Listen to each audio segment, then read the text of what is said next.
Voilà, François-Xavier Deniau, on se retrouve pour cette deuxième partie d'interview.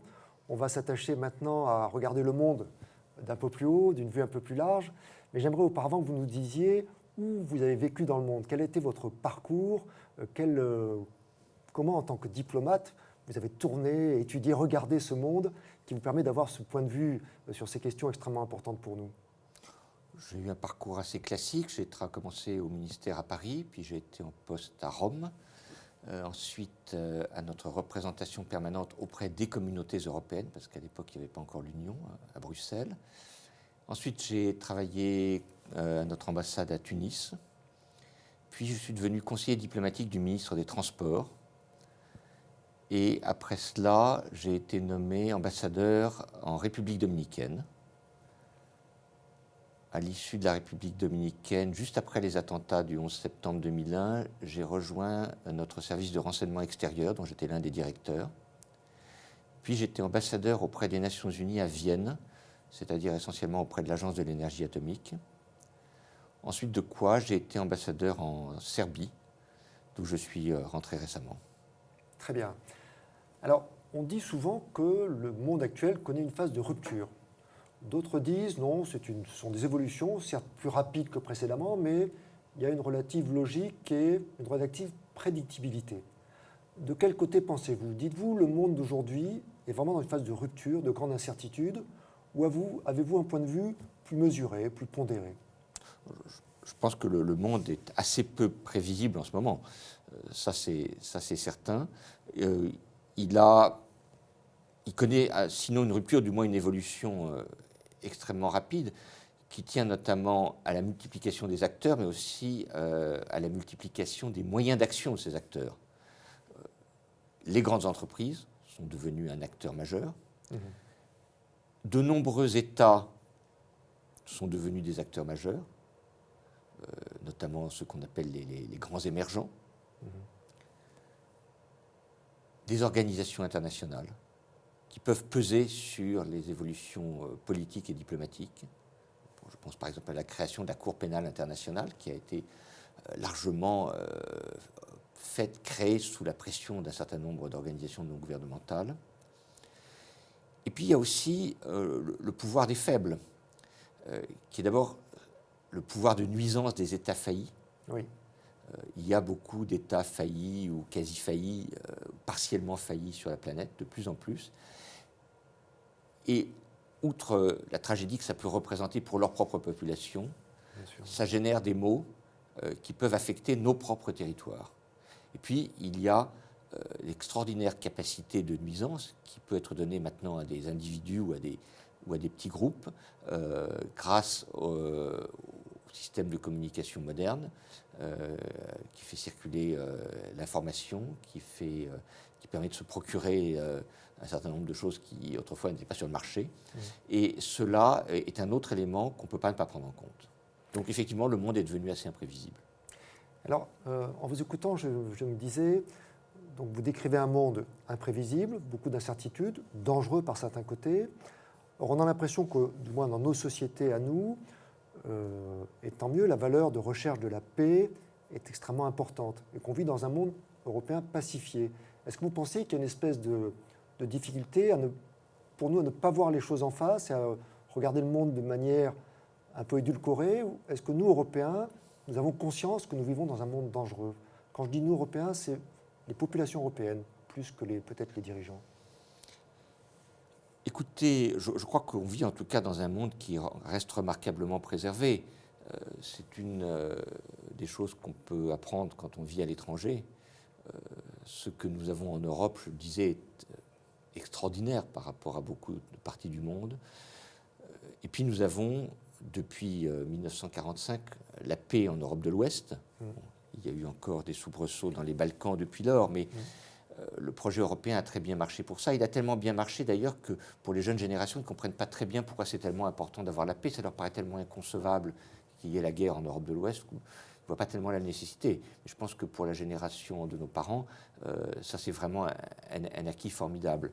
Et je pense que c'est quelque chose qu'il faut défendre. Et quand je dis défendre, ça peut vouloir dire aussi défendre militairement. C'est-à-dire que ce n'est pas parce que l'Europe est en paix et qu'on ne pressent pas la menace qu'il faut arrêter de se défendre. Et de ce point de vue-là, je constate que les opinions ne sont pas toujours très mûres en Europe. Il y a effectivement un certain nombre de gens qui ont un peu tendance à croire que c'est la fin de l'histoire. Alors bon, l'affaire ukrainienne récemment a rappelé que ce n'était pas si simple que ça. Mais il ne suffit pas d'en être conscient, il faut aussi agir. Aujourd'hui, on considère que 70% à peu près de la recherche militaire dans l'Union européenne est faite par 2 États membres, la France et le Royaume-Uni, qui consacrent également le principal effort militaire du continent. Ce n'est pas une solution totalement satisfaisante. Il faut que les autres mettent aussi la main au portefeuille pour qu'on construise une défense européenne qui soit en mesure de protéger nos acquis, parce que ce n'est pas acquis pour l'éternité. Je crois que ça, c'est très important. Il y a la question culturelle. La France est très attachée à son identité culturelle, et les autres pays aussi d'ailleurs. Mais ça se défend aussi. Ça se défend notamment par des moyens juridiques. Il faut promouvoir des cadres, notamment au niveau européen, qui permettent de protéger la création artistique européenne. Parce que sinon, pour des raisons simplement démographiques ou économiques, elle risque de devenir très marginale. Ça fait partie des choses importantes. Et puis je crois qu'il faut d'une manière générale insister sur la valeur de la diversité. C'est vrai que ça coûte cher d'avoir beaucoup de langues. C'est vrai que ça coûte cher d'avoir des systèmes politiques différents. Mais je crois que c'est absolument essentiel. Il n'y a rien de plus dangereux que ce que Philippe Séguin appelait la pensée unique. Oui. Et c'est par exemple très dangereux dans le domaine juridique. Il y a une formidable offensive du droit anglo-saxon contre le droit romano-germanique qui est le nôtre. Ça ne se voit pas, c'est très feutré, mais les enjeux économiques et sociaux sont considérables. Et c'est un sujet, par exemple, sur lequel il est très important de tenir bon et de maintenir une diversité juridique, même si elle peut rendre la vie des gens un peu plus compliquée quelquefois. Oui, donc vous plaidez pour un monde, ou au moins une Europe, très diverse et par ailleurs très, très unie. Bon, est-ce que vous pensez que dans l'Europe de demain, on ira vers une espèce d'homogénéisation générale, ou est-ce que chaque pays pourra exprimer son propre génie, si l'expression n'est pas trop excessive? Est-ce que demain, la France sera toujours une certaine manière de vivre, d'appréhender les questions de philosophie, de technique, de culture, ou est-ce que tout ça, petit à petit, va se gommer sous un manteau commun, qui ne sera pas forcément pernicieux, mais qui sera commun? Je crois qu'il y a des choses qui vont devenir de plus en plus communes. Et ce n'est pas forcément mauvais. Il est bien en particulier que nous mettions en avant les valeurs communes qui inspirent tous les pays du continent européen, parce que nous avons beaucoup de choses en commun. Mais c'est important aussi de maintenir une vraie différenciation culturelle. Je crois que c'est ça qui fait le goût de la vie. Et moi, je ne trouve rien de pire que d'aller d'un endroit à l'autre et de trouver les mêmes façades, la même nourriture et la même lecture. Non. Oui, vous rejoignez Régis Debray et son éloge des frontières récemment, qui dit qu'il n'y a rien de plus protecteur que des frontières pour justement préserver ce qui fait le cadre de vie de gens qui ont leur propre diversité, leur propre spécificité. Je crois que c'est aussi au sein de nous-mêmes qu'il faut développer non pas des frontières, mais le goût de ce qui est important, des valeurs, de la culture, oui, de l'attention aux autres.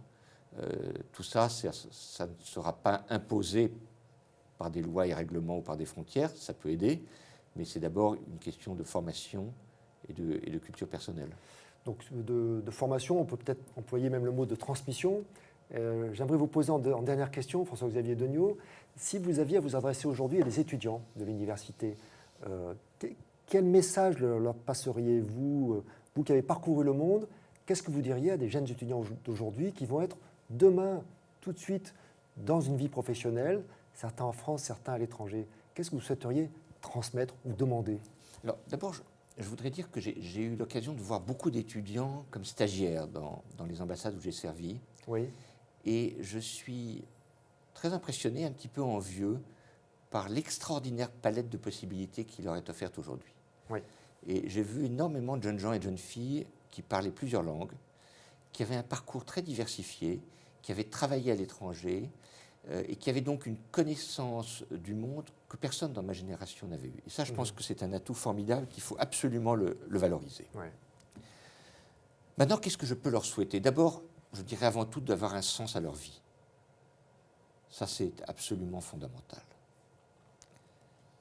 Et puis, dans le même esprit, de savoir trouver un équilibre entre leur travail, qu'il faut très bien faire, et leur vie professionnelle, personnelle, qu'il faut très bien réussir. Aussi très bien faire, ouais.